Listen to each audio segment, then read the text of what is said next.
Hello, welcome to CreditBotox. I know I've probably already talked to you, but I wanted to send this video so that you could put a face to the name and to the voice. So I'm Jennifer Rickard, and welcome and congratulations for taking that first step to better credit. Whatever your goal is, if it's to buy a home, get a car, just have better credit so you have more options, congratulations to you for taking that first step, okay? So I know when we talked, I mentioned that this process, it averages between 3 to 6 months, depending on your circumstance. So during that time, there are some things that I really want you to remember, keep in the back of your mind so that you have the best results that you can get, okay? So the first thing is make sure that you don't apply for anything, okay? So don't apply for credit when you see that score start to go up and it's reaching to the mid sixes, getting to the high sixes. Please, during our 3 to 6 month period, do not apply for credit, because when you do, that's going to ding you. And sometimes when you apply for credit at one place, they may run your credit like 5, 6, 7 times.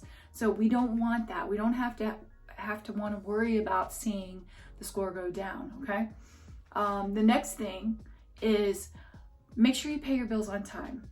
Now, I know that sounds redundant and it's logical, common sense, but some people forget the due dates. So my suggestion to you, write down all your bills, all your credit cards, everything, and then write down right next to them when they're due, all right?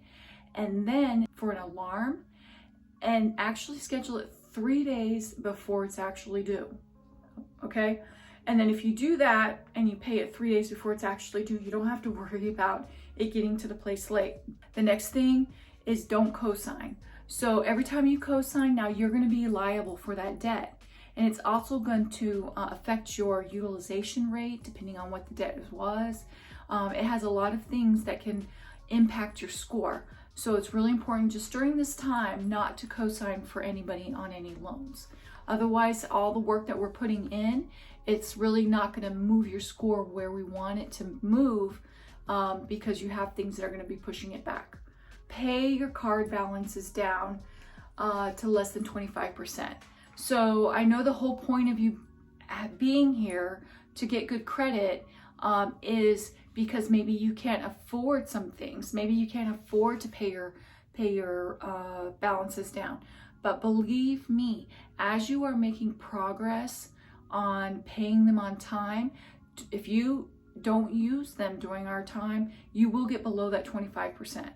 Now, there are some other things that I can suggest for budgeting. We'll go over those at a later time to kind of give you a snowball effect. So if you pay like your smallest bill down, and if you can actually, like if you have a credit card for $100 and you're able to pay that one off, now whatever your minimum payment was for that one, pay that plus another card, and it'll have a snowball effect. We'll go over more in depth with that later. Next, remember to always forward anything you get from the credit bureaus to me. So if we're sending out letters and we're communicating with the bureaus, telling them that they need to do stuff, they're going to start sending you correspondence telling you that they did it or they can't do it, or they verified something. And what I want you to do is make sure that you either take a picture of that document and send it to me, to my text, or scan it and send it to help@creditbotox.com. I just need to be able to see what they're doing so that we know how we need to respond so that we can get you the best results. So I hope that wasn't a too long introduction, but I wanted to just make sure you're aware of those things. And remember, I'm always here. I do take late calls sometimes, so if I don't answer your phone, leave a message. I'll get right back to you.